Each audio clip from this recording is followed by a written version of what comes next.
Hello, brothers and sisters in Christ, beautiful children of God.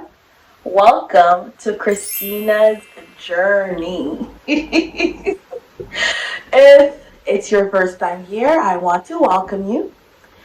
If it's not your first time, I want to thank you for coming back to this video to this channel to watch videos.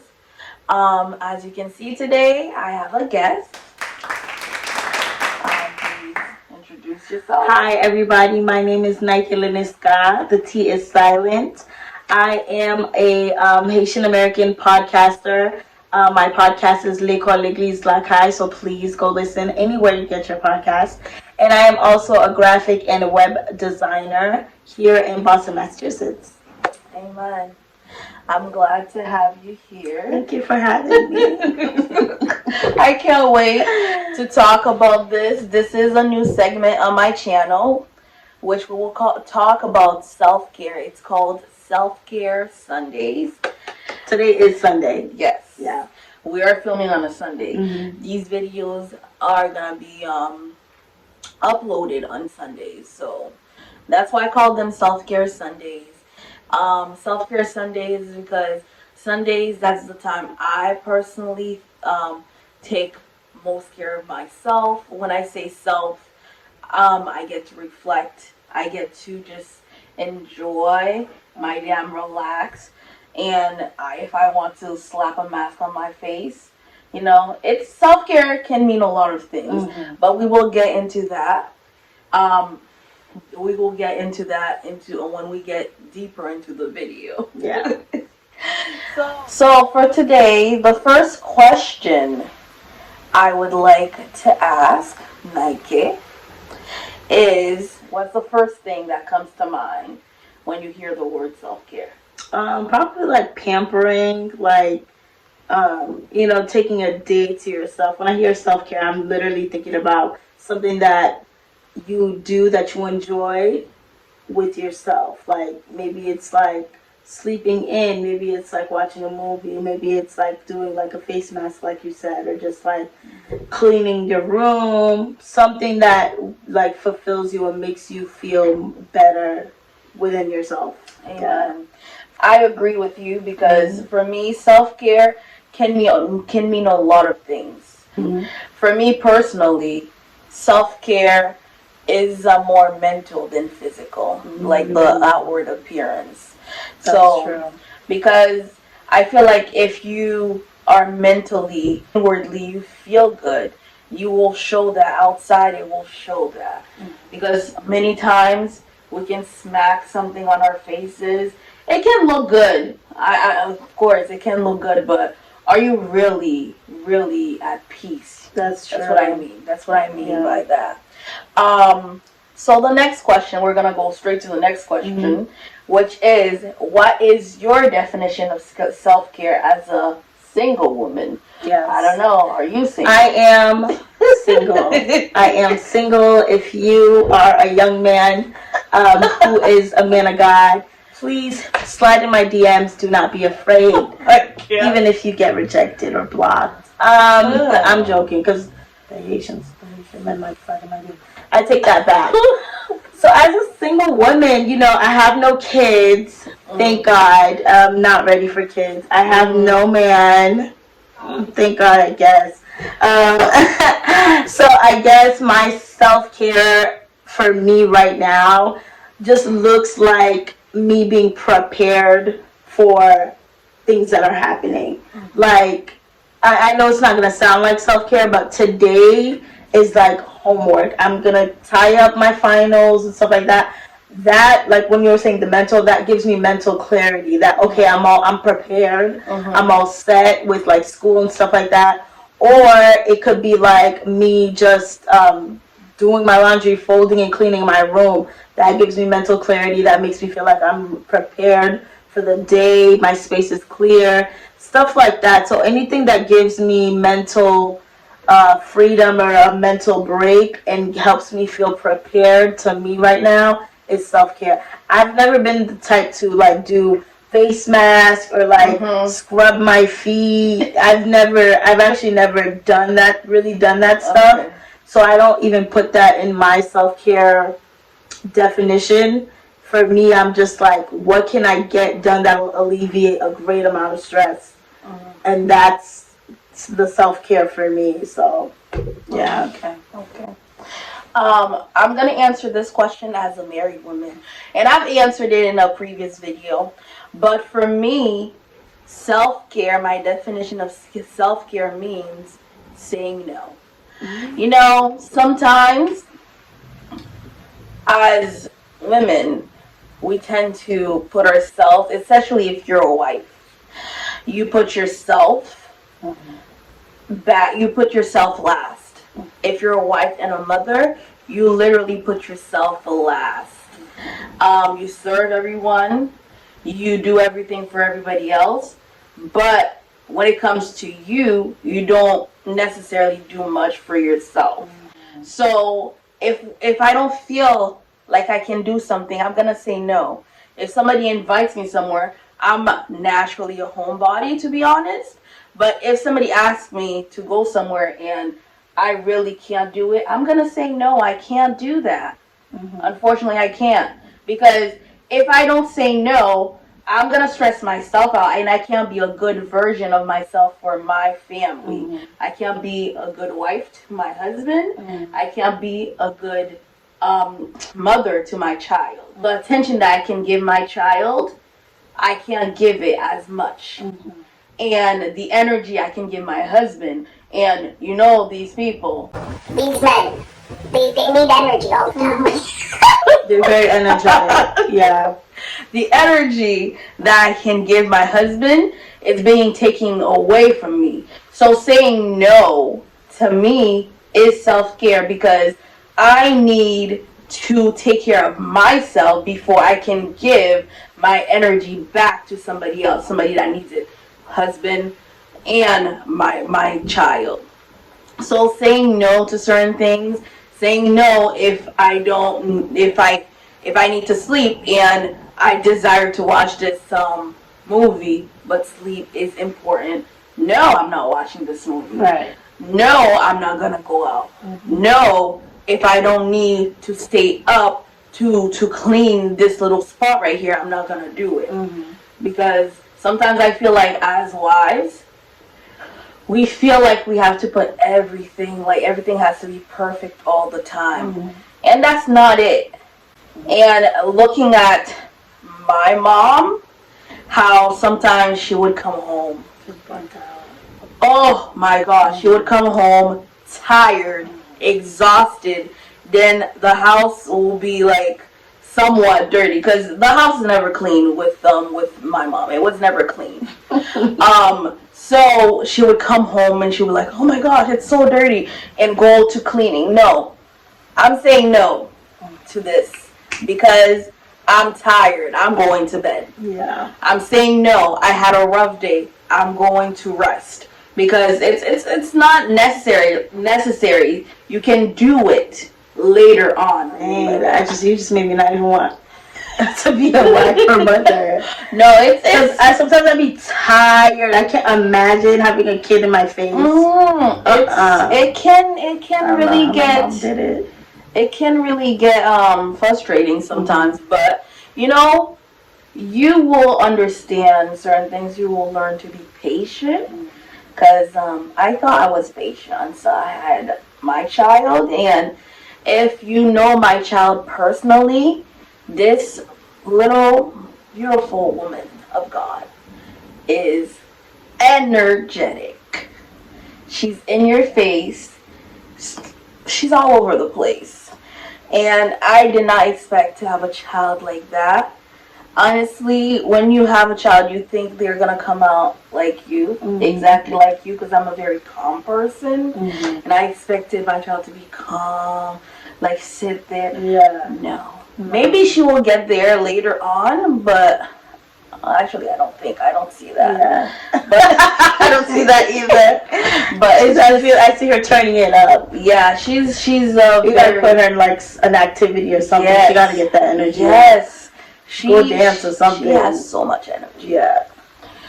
Oh, this child has definitely she woke me up.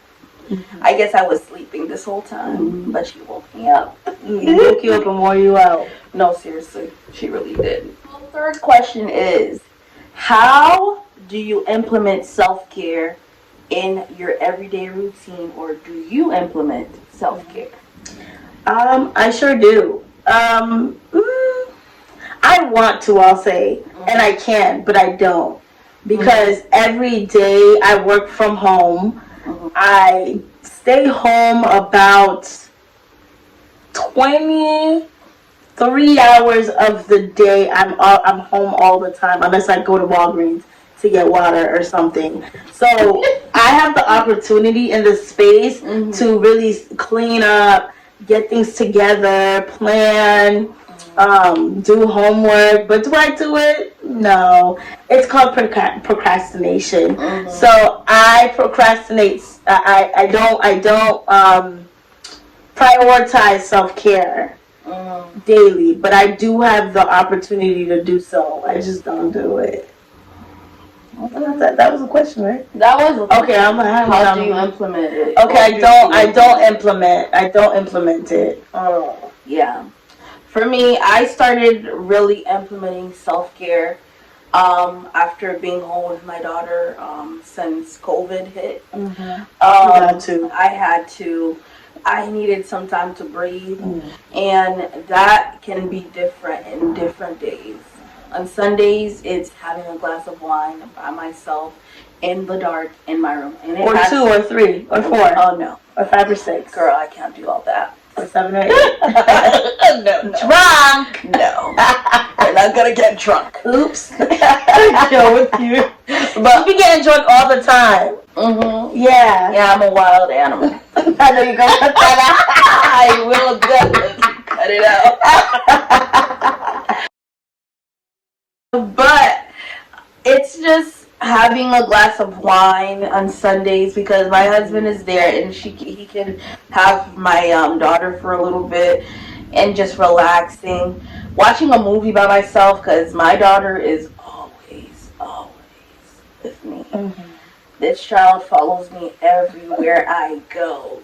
Like, as long as she's awake, I'm awake. Wherever I go, I stand up, she stands up. Oh my God. I walk, she walks. Unless she's distracted, be with me all the time. That's funny. That's like To the bathroom, we go together. Oh. Yeah, to the bathroom.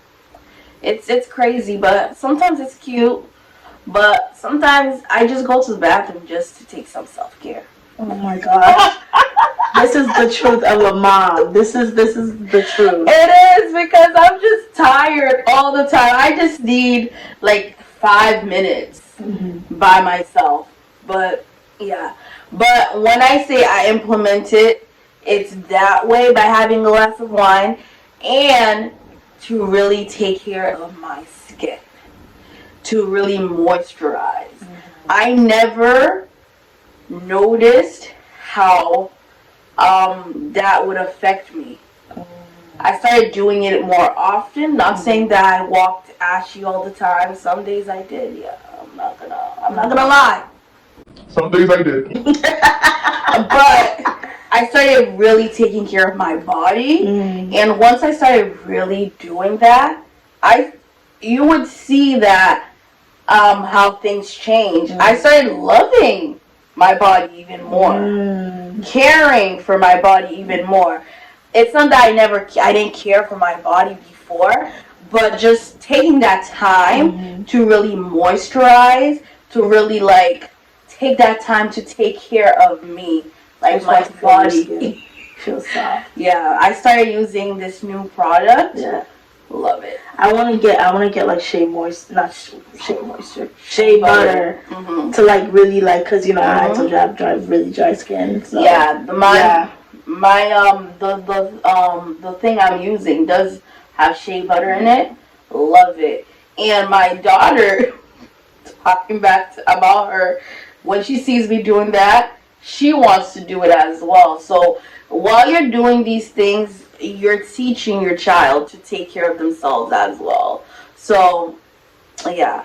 So this is how I implement my self-care. I think the moisturizing thing is really good because don't come for my neck, but like I didn't really used to moisturize until Madonna, one of my cousins from Haiti, came here to visit, and she would always moisturize. Like she would OD, like she would put layers and layers throughout the day. She'd moisturize. She was always glistening. She's like so pretty. Like her brown is always shiny, and I was like, "Ooh, she looks so pretty." So I was like, "Okay." And then she like convinced. Well, she helped me to get into that. So I started moisturizing, and that was I guess that could be we could file that under self-care. That is because self-care. It really does make you feel better. Like you're not dry, you're not ashy. I started going to an esthetician, so I go to an esthetician every month because she's expensive.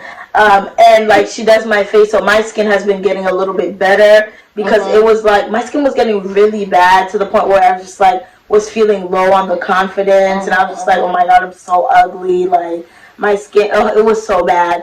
But like, you know, when you start taking care of things, the things you used to complain about aren't even a issue anymore. Exactly. Sometimes it's just self-care. It's not you. It's just your lack of self-care. Yeah. I agree with it because I used to just go to sleep, and here I am killing the sheets with my rough feet. Oh, me too. Yo, I'm not even gonna lie. Like, it's bad. I feel like I'm getting really personal. I'm giving a lot of information. This is because I want to be vulnerable. I used to not moisturize, and my man, oh no, still cared for me, just like that. But you need to do better. At one point, I looked at myself like I was like, girl, you need to do better. You need to look better in the house. Not that the man asked me, but because it's good for you. Yeah. And these men are very, very visual. Yeah. So you need to take care of yourself as a woman. And I feel like in the Haitian household as well, we are the flowers of the house. That's what they call. I feel like that's something. My mom says that all the time. Yeah. You're the flower of the house. So imagine a flower that's dried up. My skin. Imagine a flower that's not being taken care of. Like it's dead. Yeah, it's not pretty. So yeah, I started really taking care of my body, and physically, you can the appearance you can see it, but of course, you know, inside we need to take care of our body inside too. That's something I really want to do with the eating. It's very hard. The eating it wasn't going forever with that one. Yeah, because I'm telling you right now, like nah. Last night, my mom brought home a patty. I ate it. Then I ate the rest of my burrito. Then I had like 2 glasses of wine. Then I had like what else did I eat? I ate a lot. But that's what late night I start going crazy, and it's just this. And my stomach's. I finished my burrito, and I was like. Yeah, because you're doing too much. I almost threw up, and I was like, oh my god, why did I just stuff myself? Like, it's just, I'm not even thinking. I'm just like, oh my god. Yeah, sometimes we do too much. Sometimes the body doesn't need all that. Sometimes the body needs more. Like last night, I went to bed hungry. I needed to eat. Yeah. I was so tired from doing other things. I'm just like, I'd rather just sleep. Yeah, just go to sleep. But, you know, this is part of self-care as well. Eating right. That means not overeating and not undereating. So, yeah. So, this is one question. Everybody has, you know, can interpret the Bible in a different way. So, this question is, does being a Christian woman, according to 1 Peter 3, verse 3, restrict women in regards of self-care? Well, I don't really think it restricts us because, first of all, I mean, you can put the rest on the screen. I can read it too. Yeah. You want me to read it? Yeah. Okay, let's see. Because I do know it talks about jewelry and stuff like that, so I'm just like... 1 Peter 3, verse 3, where I'm reading from the Amplified version, which says, Your adornment must not be merely external, with interweaving in elaborate knotting of the hair, and wearing gold jewelry, or being superficial, preoccupied with dressing in expensive clothes. Okay.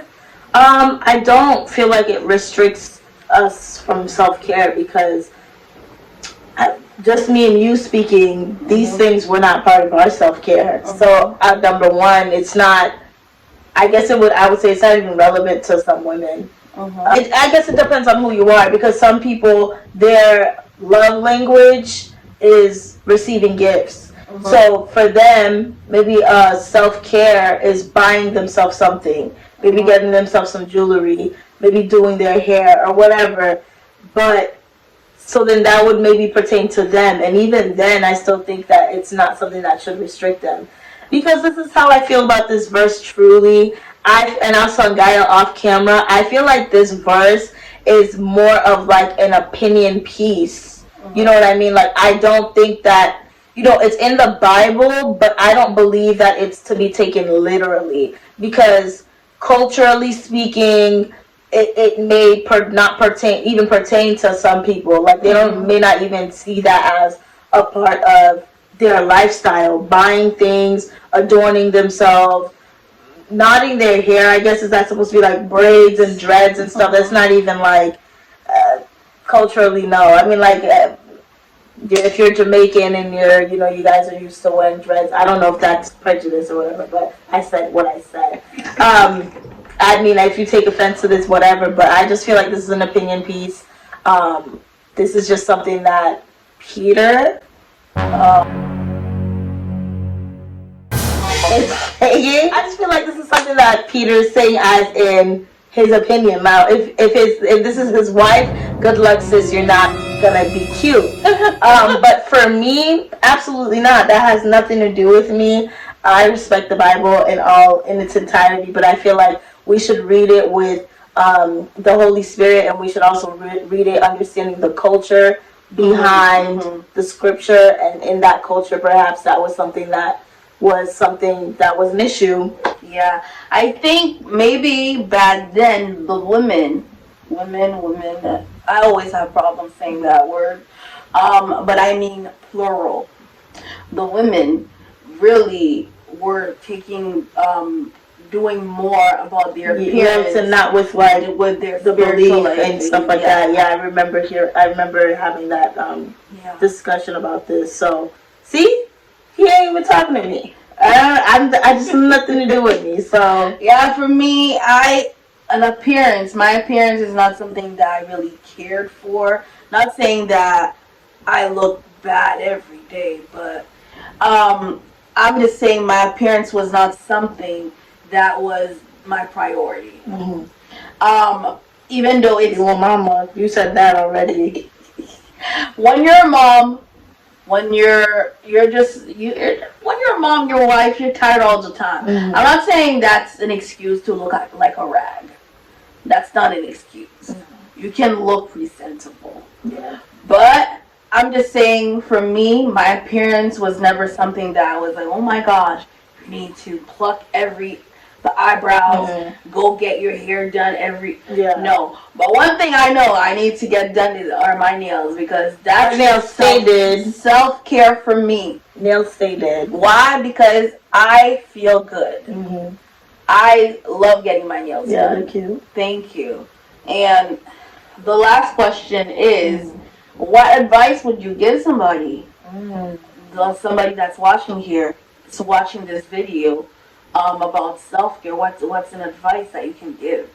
I would say, don't let people or social media define what self-care looks like for you. Whatever you feel like is self-care is automatically self-care. Because like I told you, like the whole mask and the whole like doing your nails or like at home and all these things, to me, like when you go on social media, self-care is marketed or portrayed like, oh, you're taking a bomb bath, with the candles, or you're doing a face mask, like really womanly things. It's more about physical stuff, but if self-care to you is just turning off your phone for the day, do not disturb, deleting social media for the day, or whatever, then that's self-care for you. Self-care is whatever you make self-care. So yeah, that'd be my number one, is make self-care what self-care is for you. And then I would say another thing, multitasking, the thing that you were saying is so true. I'm not a multitasker at all, and a lot of humans are not multitaskers, and we think we are. We are not multitaskers. So definitely take your time. Like, I'll take your time to do what you need to do. Plan and then take your time. Yeah, planning and you will see things will actually get done. Things will be completed, and that will give you a mental relief. So yeah, those are my top 2/2.5 things to do. Yeah, and I agree with you about take your time, because I know for me, one goal of mine. This can be part of self-care too. Self-care in my spiritual life. One goal of mine is to read the whole Bible. But I know myself, I won't be able to do it like in a month. Yeah. I'm not gonna be able to do that. So to give myself that, like, a little, you should give yourself some time to finish the goal, like an expectation time, like I have this goal, I expect to do this by the end of the year type of thing. You plan things out. But if you're literally just taking the Jesus. If you're I guess, like, get it together. But if you're literally thinking like you're gonna do something, it's not reachable. Yeah. It's a goal that's not reachable. I say you need to think about it and really do what you need to do to get it done. Because goals, you can reach your goals, but you definitely need to have realistic expectations. How are you going to attack this goal? Like, if you know you're not a fast reader and you're expecting to read a 300 page book by the end of the week, that's not realistic. Yeah. So I say, I agree with you. Have your goals, take your time. Do not feel like you have to rush, because society rushes all the time, and we feel like we always have to rush. Like, I feel like sometimes you don't feel accomplished if you're not rushing doing something. That's what I feel. Like, me, like, for example, one of my goals, like I said, to read the Bible, to have a better relationship with God, which are things that can go together. Praying, like, which are all things that can go together. But if I miss one day, I feel like I literally, I'm a failure. Back from exactly. 0. Yeah, but don't, like, I feel like we put so much pressure on ourselves sometimes. Like, yes, have goals, but make sure you can reach these goals and have patience with yourself. And forgive yourself if one day you miss it. You know? But my advice for self-care is say no. Especially to my Haitian mothers out there. You need to say no sometimes. Like, if you're tired, your child comes in like, oh, mommy, blah, blah, blah, blah. I will get back to you. No, I don't have, you don't have to do this right at the moment. Like, I feel like as mothers and as a Haitian mother, I saw that all the time, where my mom would like literally have to do something like right away. Or when she asks you to do something, she expects you to just jump. Like, you are doing something and they expect you to just leave that thing and jump. Because that's what they would do. Exactly. Yeah. And I'm like, this is not me.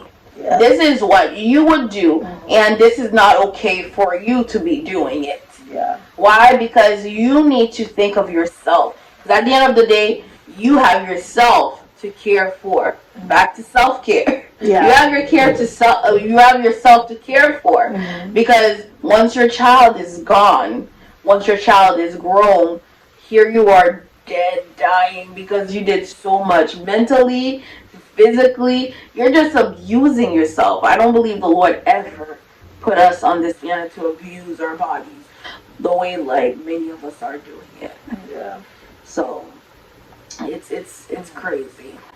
But I also wanted to ask you some questions, just on your podcast, on your design. So my first question was, why did you start the podcast? Like, what happened? Like, how did you just wake up one day, or I don't know.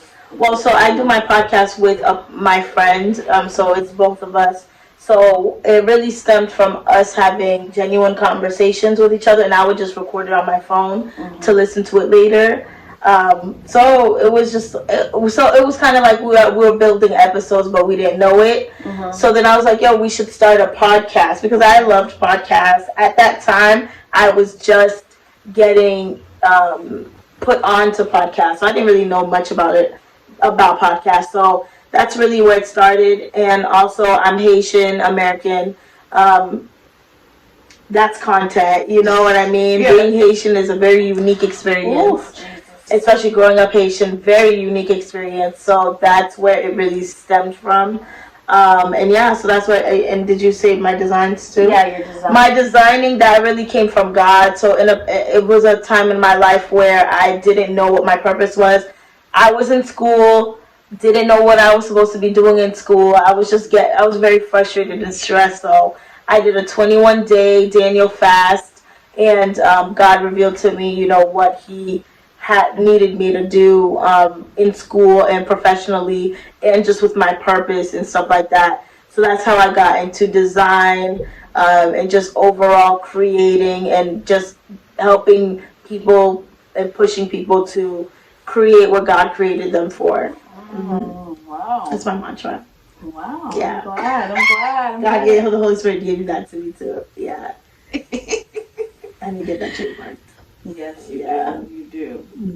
So what advice would you give somebody that wanted to start a podcast or wanted to do design and that they're just scared? Like, what's your advice? My advice is to just do it. And I know that you probably told yourself that already, like, oh, just do it. But seriously, just do it. Sometimes you plan too much. Like for my podcast, we really don't plan unless we have a guest over. Like I'm telling you, we're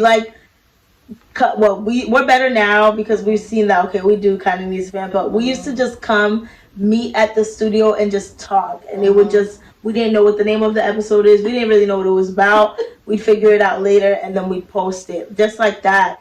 And eventually we got things together and it's more organized. But if we didn't start somewhere, it would have always been at our desk. Like we had the idea and then a year later is when we did it.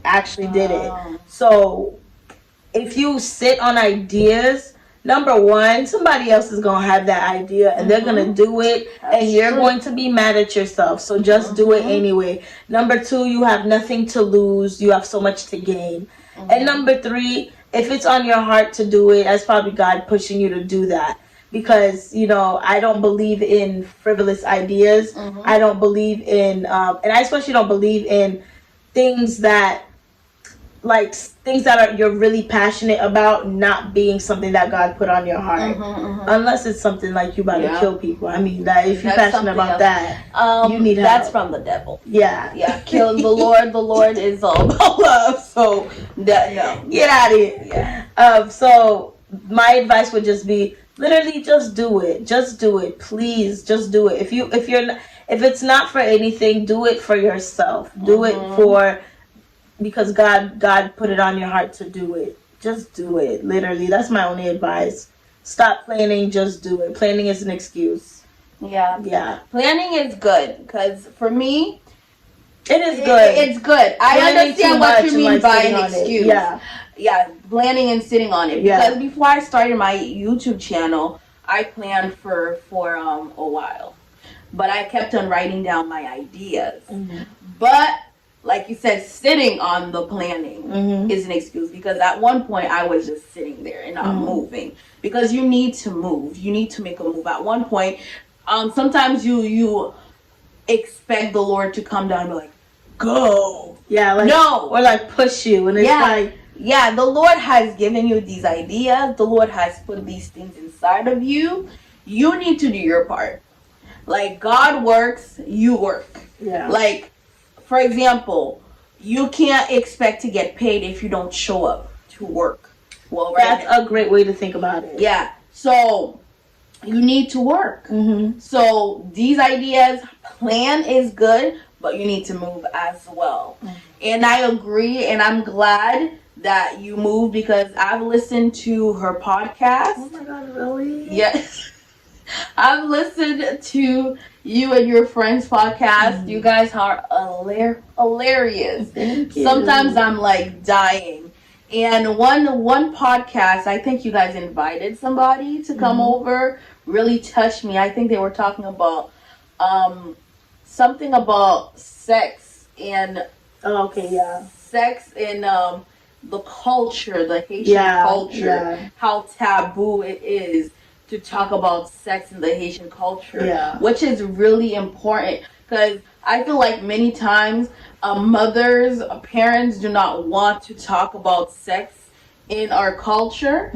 Why? Because they're embarrassed, they do not know how to approach it. And here we are, these other women that we're raising are broken, they're being taken advantage of, they do not know how to really deal with certain things, and they're lost.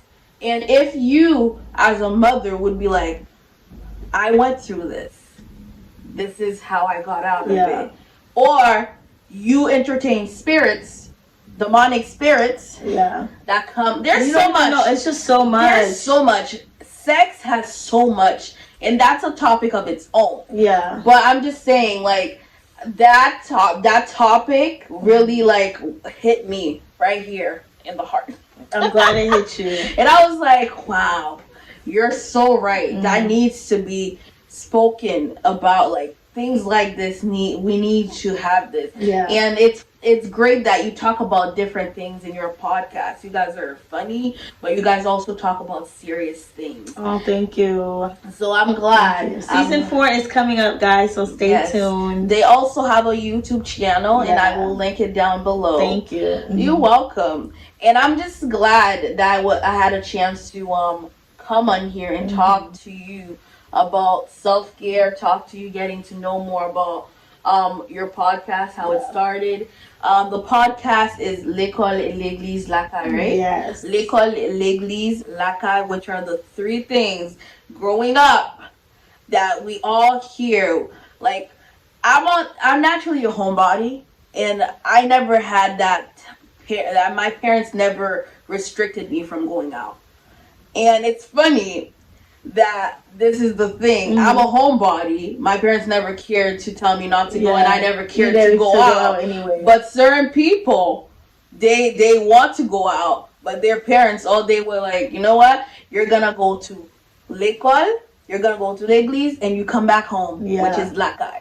So it's just funny, but Lekol, Legliz, Lakay, and your designs. Nice Design Studio is my design domain name, everything. So if you are in need of any design help for your business or your ideas, I'm your girl. Period. Yes. And they're nice designs, and I will put some pictures down below.